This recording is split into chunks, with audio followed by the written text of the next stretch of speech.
Justin Sedgwick. Hola, ¿qué tal? ¿Cómo les va? Bienvenidos a todos. Mi nombre es Martín Murphy. Estamos en vivo desde la sede de la Organización Internacional del Trabajo en Ginebra, en Suiza. Es un placer para mí darles las bienvenidas. Hoy vamos a hablar de un tema que es muy importante para nosotros, que es el trabajo forzoso. Y conmigo tengo dos invitados de lujo. Está Aurélie Auger-Pion, que es nuestra experta en temas de trabajo forzoso. Y recién llegadito de Argentina, Joaquín Furriel, actor argentino, que es, no solo actor, pero también un amigo de la OIT. Y en verdad, quería empezar justamente preguntándote a vos, Joaquín, ¿qué haces aquí en Ginebra? Bueno, vine porque a raíz del Patrón, Radiografía de un crimen, que es una película que hicimos con Sebastián Schindel, un documentalista y un gran director argentino, nosotros hicimos la película tuvo una experiencia muy importante en diferentes festivales del mundo, donde, por ejemplo, en Busan, no sé, en Corea del Sur, que es uno de los festivales más importantes de Asia, ganó el premio del público, en Varsovia, en varios festivales, en Argentina también ganó muchos premios. Y a partir de lo que empezó a pasar con la película, la vieron en OIT Argentina y nos convocaron para ver si nosotros queríamos acompañar a la película en acciones que estaban por fuera del orden de lo cinematográfico, ¿no? De ir a la sala y tal. Y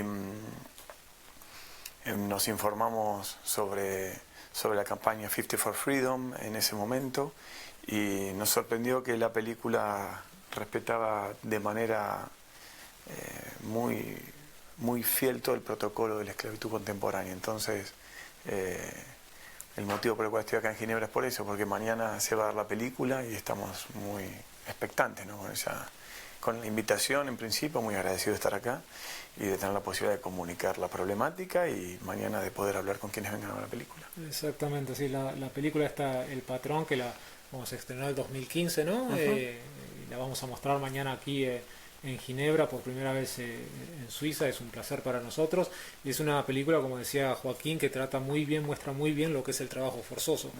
Pero bueno, para aquellos que por ahí no saben exactamente qué es el trabajo forzoso, quería preguntarte a ti, Aurélie, si nos podés explicar un poco desde el punto de vista de la OIT, ¿qué es el trabajo forzoso? Claro. El trabajo forzoso es un trabajo bajo coacción. Según la definición de la OIT, el convenio 29 se define como un trabajo que se realiza bajo la amenaza de una pena y que la persona no ha aceptado voluntariamente. Es decir, que no ha aceptado de manera libre, informada y que no puede dejar. A veces la gente, cuando uno habla de esclavitud, de trabajo forzoso, tiene en la mente unas imágenes de personas con cadenas, ¿no? Como en el siglo XIX.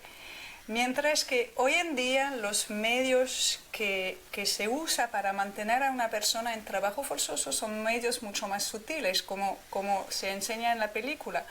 Hablamos de engaño, de falsas promesas, de servidumbre por deuda, de retención de los pasaportes, por ejemplo, y todos esos tipos para realmente mantener a la persona en esa situación. Y entonces, ¿cuál sería un poco la diferencia entre el trabajo forzoso y la esclavitud? Entonces, el trabajo forzoso tiene esa definición jurídica que acabo de explicar. La esclavitud tiene también una definición internacional jurídica y hay un elemento extra que es este elemento de propiedad, de posesión, que una persona posee a otro ser humano y usa de esa persona como un objeto. No se puede comprar, vender, decidir si se va a casar, con quién o si va a ir a la escuela. El término de esclavitud moderna, por lo contrario, no tiene una definición internacional jurídica, pero se usa con objetivo de sensibilización, porque eso tiene un impacto que escandaliza más por el término, ¿no? Entiendo. Antes de seguir, quería recordarles a la gente que nos está viendo del otro lado que estamos en vivo en Facebook y que pueden enviar sus preguntas y las vamos a contestar aquí. Ya estamos recibiendo algunas de ellas. Pero antes de pasar a algunas de las preguntas, quería preguntarte, Joaquín, ¿cómo nace tu interés por este tema del trabajo forzoso? Yo creo que la profesión nuestra, la de los actores, te va dando la posibilidad de poder ingresar en diferentes personajes con sus mundos, la atmósfera y los conflictos que les toca vivir. Lo que no entiendo muy bien por qué uno como actor a veces que lees una historia y esa historia te convoca, ¿no? Te conmueve en diferentes aspectos de la historia. Y en general a mí lo que me pasa con el trabajo es que hay personajes o momentos de los personajes que dicen algo de mí que no tengo muy claro qué es hasta que interpreto el personaje. Y en el caso del Patrón, cuando Sebastián Schindler me ofreció la película, el guión, él me ofreció el personaje del abogado. Yo leí el guión y me conmovió la historia de Hermógenes. Ahora, ¿qué relación tengo yo, que soy una persona de clase media con educación formal, en mi entorno cercano no convivo con gente analfabeta?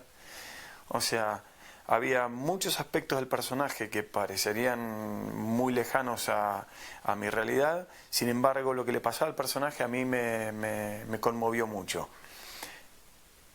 Con el tiempo decidí no hacer la película porque no quería ser el abogado viendo de reojo al actor o que iba a estar haciendo Hermógenes. Y hubo todo un trabajo entre mi representante, el director, luego nos encontramos con el director para ver la posibilidad de que yo interpretara Hermógenes. Eso implicaba un trabajo de caracterización, ¿no? Además el personaje, para quienes no saben, yo vivo en Buenos Aires y el personaje vive en el centro de la Argentina, es una provincia que se llama Santa Fe.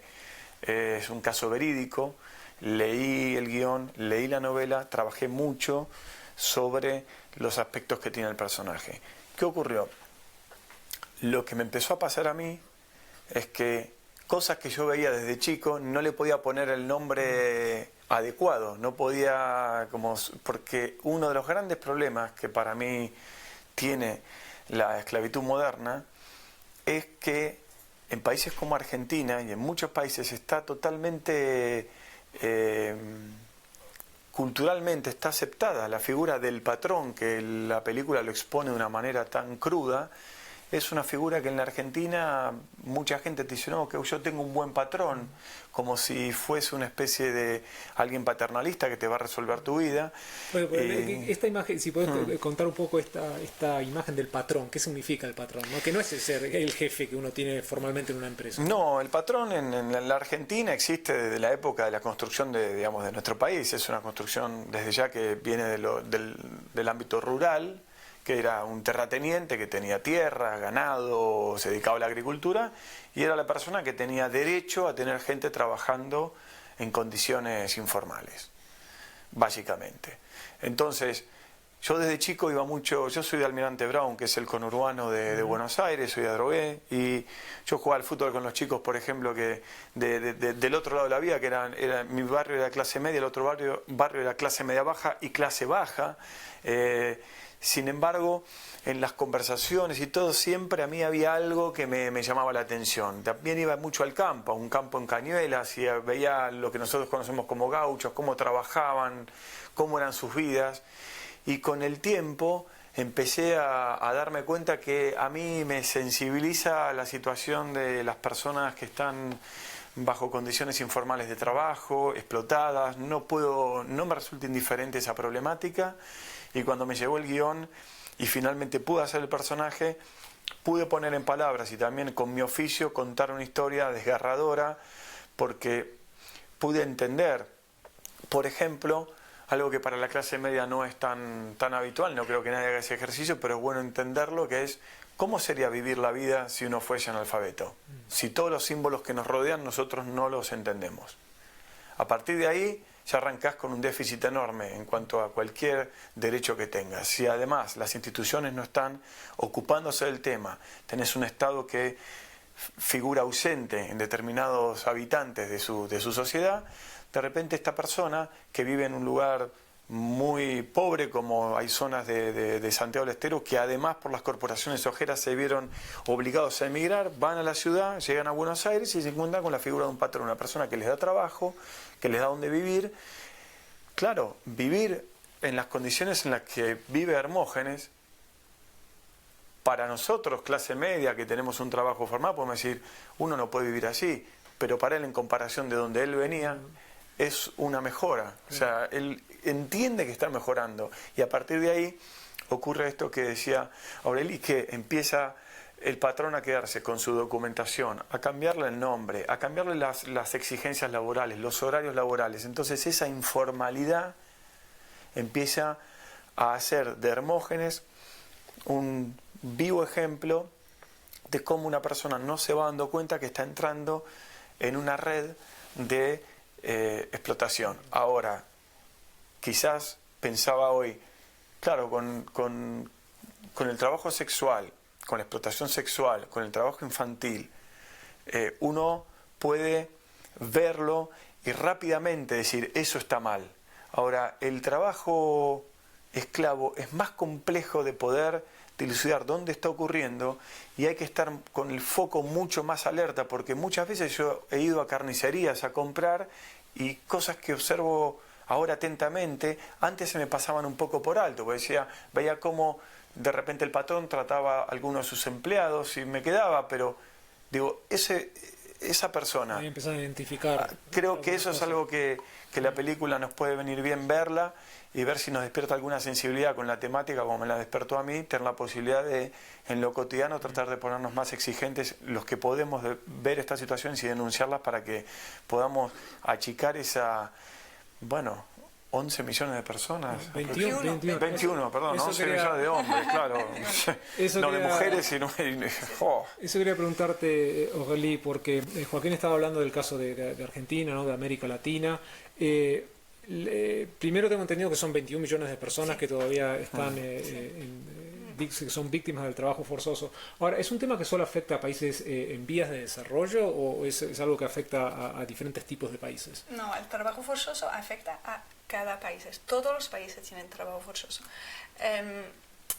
Es más fácil para una persona de pensar que el trabajo forzoso ocurre en países lejos de mi país, cualquier que sea mi país.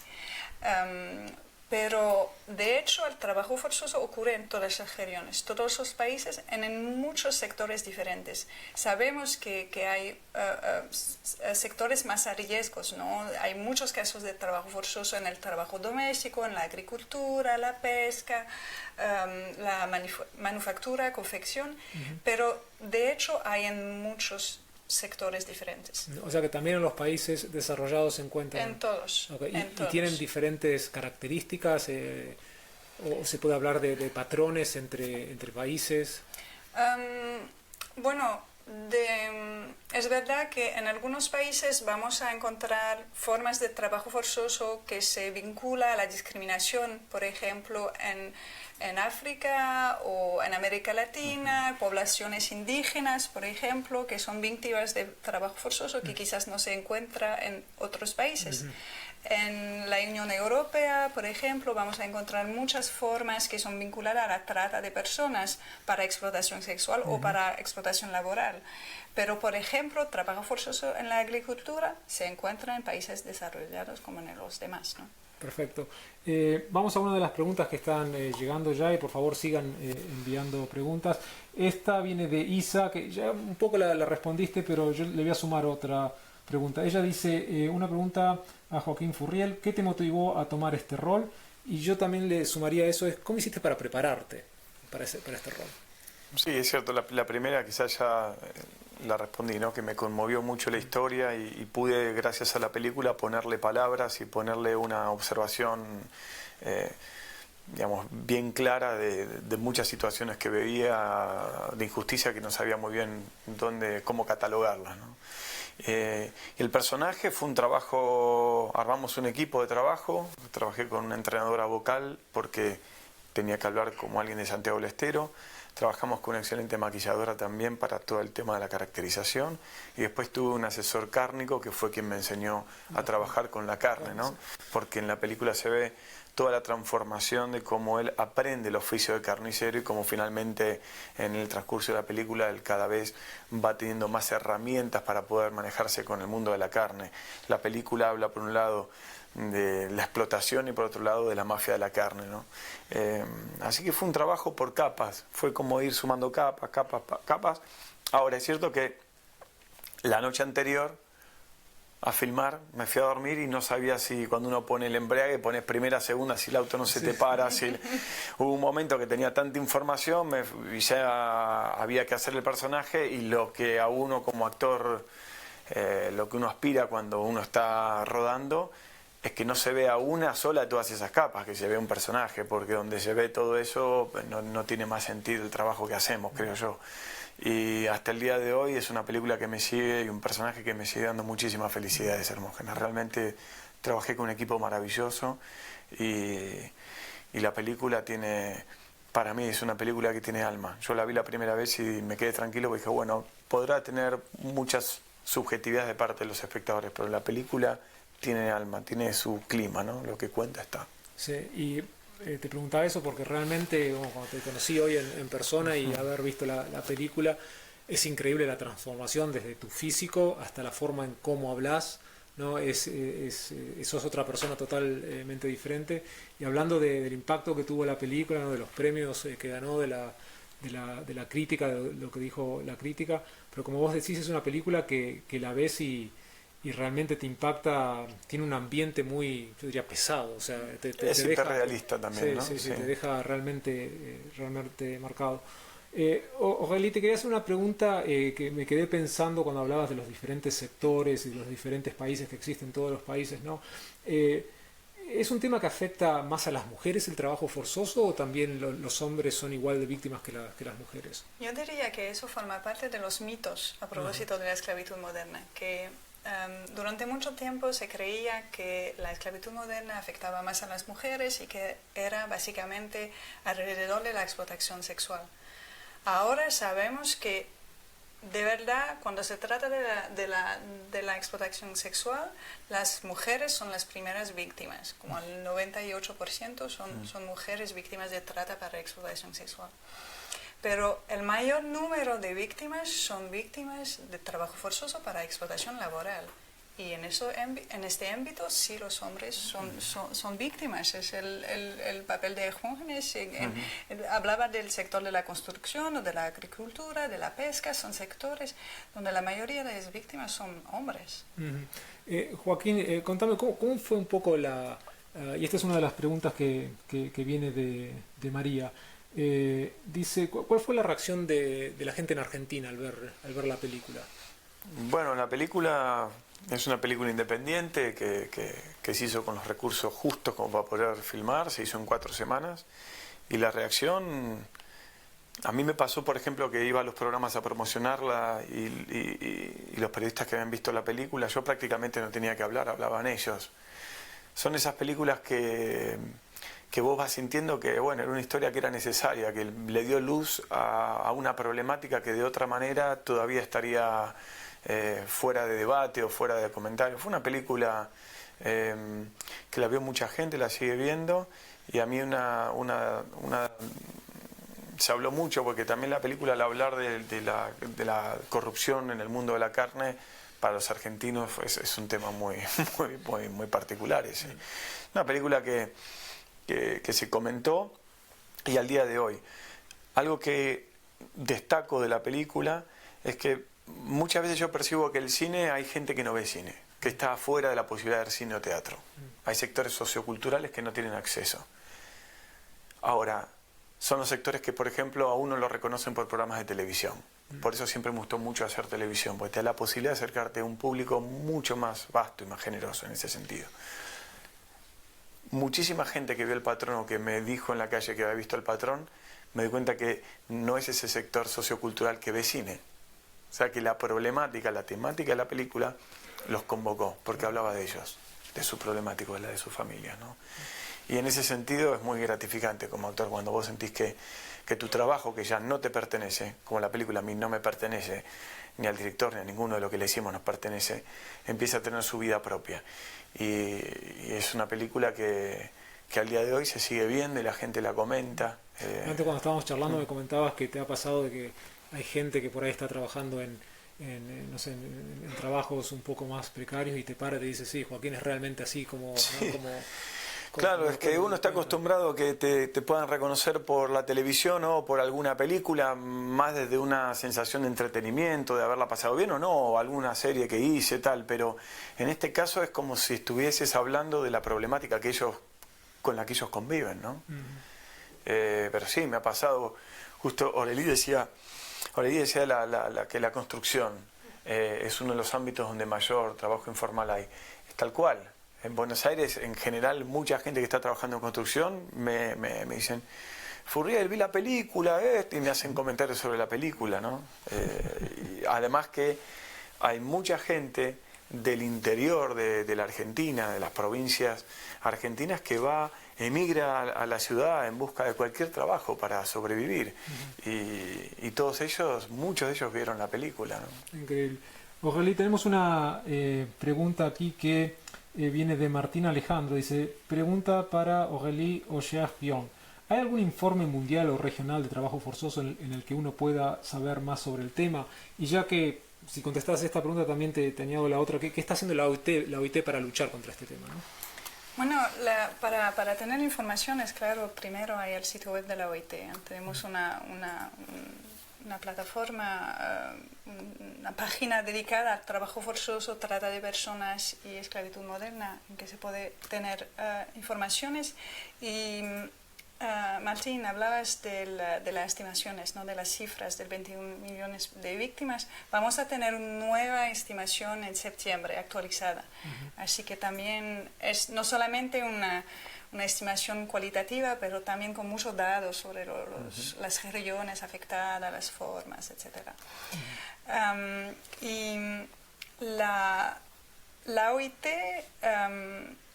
lo que hace la OIT para combatir el tema es básicamente brindar ayuda, apoyar a los Estados miembros de la OIT, pero no solamente a los gobiernos, pero también a los empleadores y trabajadores para enfrentarse al tema.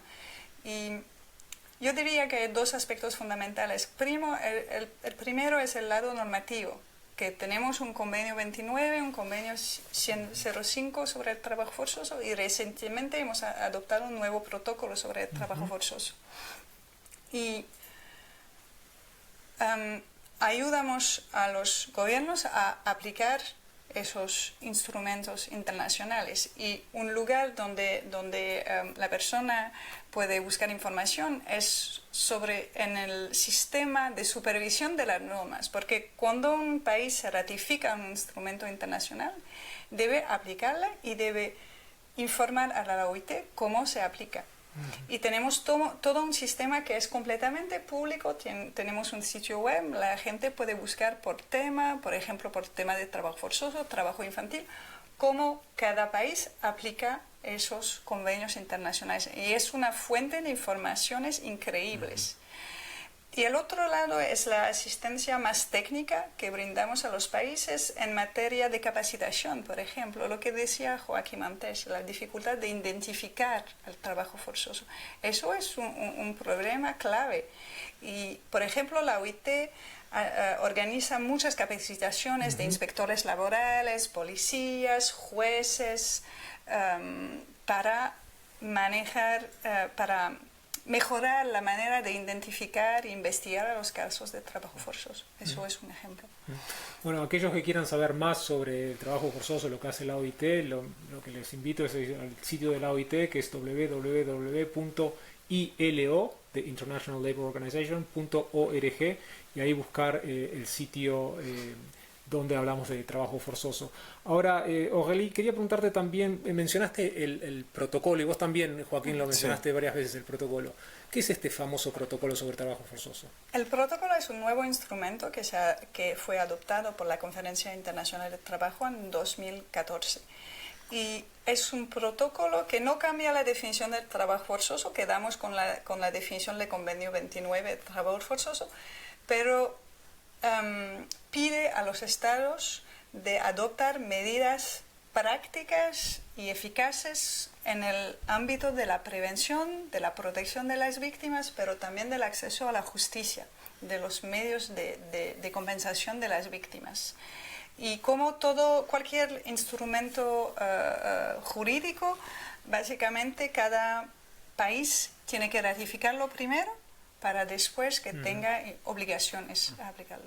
¿Y cómo venimos en el nivel de ratificación? Por el momento tenemos 17 países que han ratificado el protocolo, pero esperamos que haya mucho más ratificaciones. De hecho, hemos organizado una campaña que se llama el 50 for Freedom y tenemos el placer de tener a Joaquín como uno de los partenarios de la campaña. El objetivo de la campaña primero es de convencer a los primeros 50 países de ratificar el protocolo, pero más allá de este objetivo de ratificaciones, yo diría que lo más importante es aprovechar esa oportunidad de campaña para sensibilizar a un público mayor de qué es el trabajo forzoso, que si el trabajo forzoso ocurre aquí. Un objetivo similar en la película, ¿no? Que la gente se dé cuenta de que sí ocurre en mi país, puede quizás ocurrir en mi barrio, en esta construcción al final de mi calle o en el restaurante donde suelo ir a comer, para realmente sensibilizar en cómo ocurre el trabajo forzoso, cuándo y qué se puede hacer contra. Totalmente, esa es la razón por la cual estamos aquí. Si bien no somos actores como Joaquín, somos actores de otra manera que tratamos de contribuir, y al final del día la idea es erradicar este problema que todavía afecta a 21 millones de personas. Joaquín, aquí llega un mensaje de Cristina, dice: excelente actor, personalidad ilustre de Almirante Brown. Felicitaciones, Joaquín. Bueno. No sé si la conoces a Cristina, pero bueno, probablemente. Bueno, gracias, Cristina. Qué bueno que alguien del Almirante Brown nos esté viendo. Así que aprovecho para mandar un saludo a todos por allá. Un saludo al Almirante Brown, totalmente. Joaquín, aquí otra pregunta, esta de Rocío, que dice que ¿qué fue lo más difícil de interpretar este papel para vos? Yo creo que lo más difícil para mí fue poder entender dos aspectos muy importantes para que pudiera la película ser contada. El primero era entender el analfabetismo. Reconozco que como actor me resultó muy difícil tratar de imaginarme cómo una persona puede vivir, puede habitar un mundo como en el que vivimos sin entender ningún símbolo que lo rodea, ¿no? Y la otra era cómo tener fe en el personaje, cómo tener fe de que la vida iba a ser mejor cuando yo claramente, no solo por el guión, sino por las locaciones y cuando estábamos, decía: esto es todo muy hostil, pero mi personaje no lo podía ver así. Creo que tenía que hacer una gran disociación entre mi propia experiencia y ponerme para habitar el personaje en una experiencia que era la del personaje. Y ese fue un trabajo que desde ya estuve excelentemente dirigido por Sebastián Schindel, que estuvo 16 años para poder contar esta historia, que es un hecho verídico, que un gran jurista como Elias Neumann escribió la novela del caso, y fue un caso muy importante porque bueno, fue un juicio en el año 85 que generó una jurisprudencia nueva, muy importante, donde se hablaba de maltrato psicológico. Y quería también aprovechar esto, pero agregar que una de las también de las invitaciones que tuve a participar es el contacto que tuve con Wagner Moura, un gran actor brasilero. Muchos lo conocerán por haber hecho Escobar en Narcos, y realmente él fue uno de los motores también para intentar armar una red de artistas para poder ayudar a comunicar una problemática que, como les decía antes, es tan difícil de poder definir, ¿no? Dónde existe y qué se puede hacer. Así que, bueno, también está obviamente en 50 for Freedom. Me parece que la campaña de 50 for Freedom es un primer paso para lograr que la mayor cantidad de países ratifiquen el protocolo. La Argentina lo ratificó. A mí es el único hasta ahora país de nuestra región que lo ratificó. Espero que los demás también lo hagan, ¿no? Exactamente. Bueno, te quería preguntar justamente, un poco ya hablaste de eso, ¿no? ¿Qué te atrajo a esta? Vamos a mostrar el folleto de la campaña, ¿no? Que se llama 50 for Freedom, que no lo traducimos, es así, y la dirección es www.50forfreedom, 50 el número 50, forfreedom.org, y ahí pueden sumarse, pueden recibir información, hay historias, bueno, hay un video tuyo también de Wagner, de sí, mucha gente que se ha comprometido. Pero bueno, quería preguntarte, ¿qué te atrajo especialmente de esta campaña? A mí lo primero que me interesó durante muchos años, yo primero no creo necesario que un actor tenga que tener un compromiso, ya sea por lo moral o por lo que fuese, puede tranquilamente dedicarse a actuar y nada más. Cuando uno da un paso más es porque hay algo que lo moviliza en lo que sucede y uno trata de comunicarlo y acompañar. Lo primero que me interesó en principio es la OIT, porque de todas las... En cuanto a lo institucional me interesó, porque la OIT reúne las tres partes para que el conflicto pueda reducirse, ¿no? A la parte del Estado, la parte política, a la parte empresarial y la parte de los trabajadores. Entonces, en esa dinámica de negociaciones donde yo creo que una vez que se llegue a un acuerdo se puede avanzar de una manera muy sólida, me pareció muy interesante. Y la campaña 50 for Freedom, que hacemos con Wagner Moura, Robin Wright y muchos otros actores, fue creo que un primer paso que empezamos a dar para contar brevemente los testimonios verídicos de gente que sufrió el trabajo forzoso y tratar de empezar a comunicar esta problemática para de a poco ir interiorizándonos, y también desde como me pasó a mí, que a partir de la película entré en un mundo, lo pude conocer y hoy tengo muchas herramientas para poder comunicarlo, e inclusive puedo decirles qué hay que hacer si uno siente que o bien vio una situación o está padeciendo esa situación. Creo que estos 17 países son el inicio de un gran trabajo que tiene que seguir haciendo la OIT, y nosotros seguimos instalando el tema también para que los gobiernos se den cuenta que es una problemática que hay que encontrar una solución, resolverla, ¿no? Totalmente. Aurélie, hace un ratito hablabas vos del trabajo que hace la OIT en diferentes países. ¿Podés hablar de algún país en específico donde la OIT está trabajando sobre este tema? Bueno, la OIT está presente en casi todas las regiones sobre el tema, pero como hoy estamos hablando español y sé que en el público tenemos muchas personas que nos están viendo de América Latina, quizás puedo darle el ejemplo de Brasil, que es un país donde hemos sido trabajando desde muchos años, y la OIT en Brasil apoyo el sistema complejo que tienen para enfrentarse al trabajo forzoso, que es una mezcla del involucramiento del gobierno, que primero dio un reconocimiento oficial del trabajo forzoso en 1998, y que tiene un sistema de inspección laboral muy eficiente sobre el tema del trabajo forzoso, que es un grupo especial de inspección laboral que trabaja con policías y con abogados para ir identificando los casos de trabajo forzoso. De ahí los empleadores que están usando trabajo forzoso forma parte de lo que se llama la lista suya, la lista sucia en español, que es una lista pública publicado en el sitio web del Ministro del Trabajo, y de ahí vamos trabajando con otros organismos, como un organismo muy conocido que es el Reporte de Brasil y el Instituto Ethos, y vamos hablando a las empresas para enseñarles: mira, usted está trabajando con este empleador que está usando trabajo forzoso, entonces usted tiene que, o sea, trabajar con él para que ya no use trabajo forzoso, o dejar de trabajar con esta empresa. Así que hay todo una mezcla de prevención, identificación, prosecución también, para ir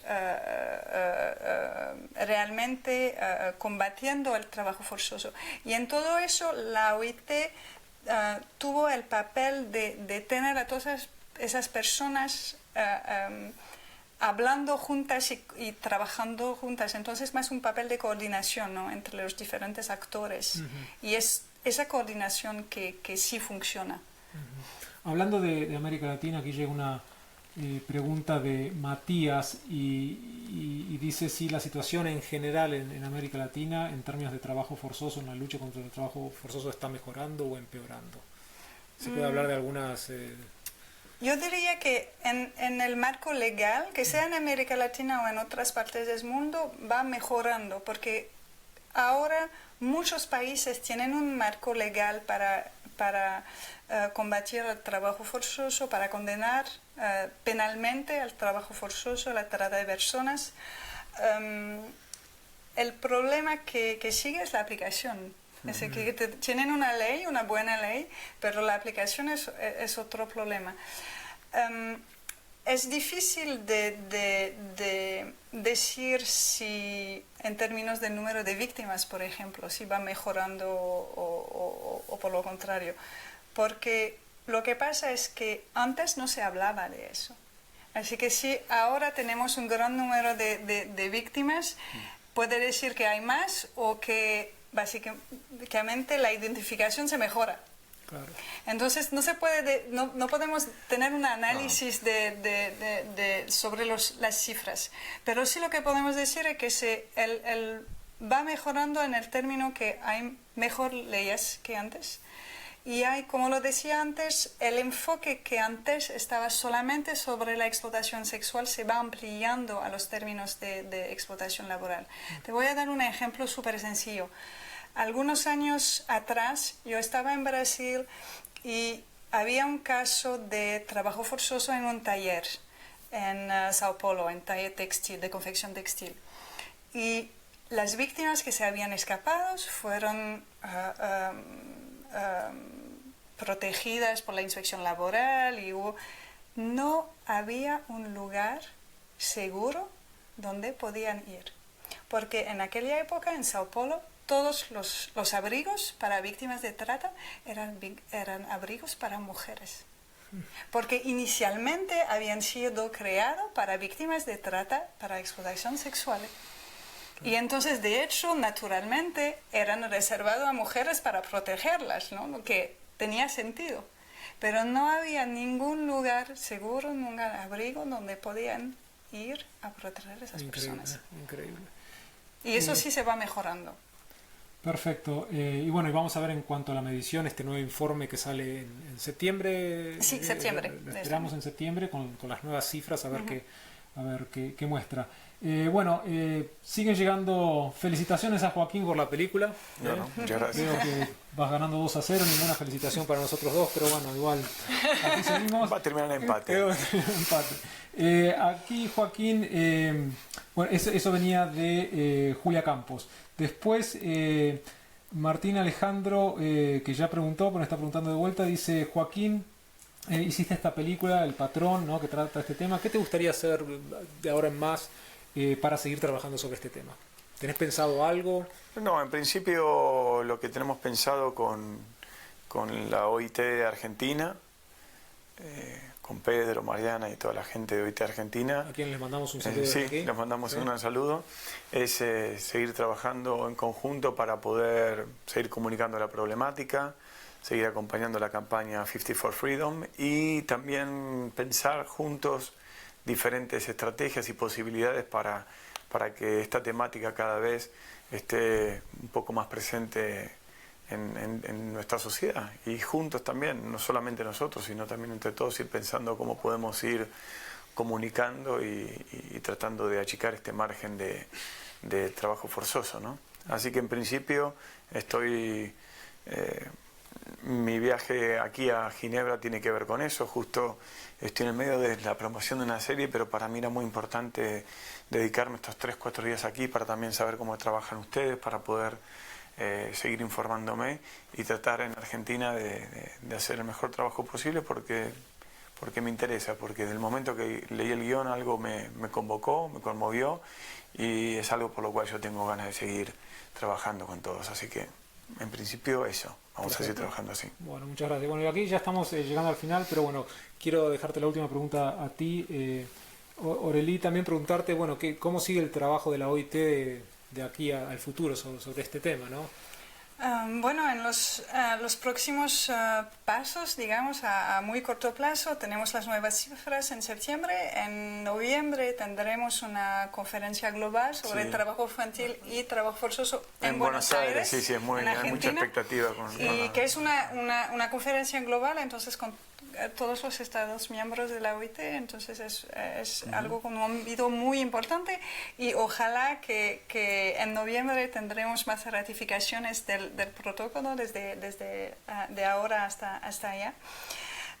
Y también otra iniciativa que es importante mencionar es la Alianza 8.7 dentro del marco de los Objetivos de Desarrollo Sostenible. Hay una meta que es la meta 8.7, que es para la erradicación del trabajo forzoso, esclavitud moderna, trata de personas y trabajo infantil.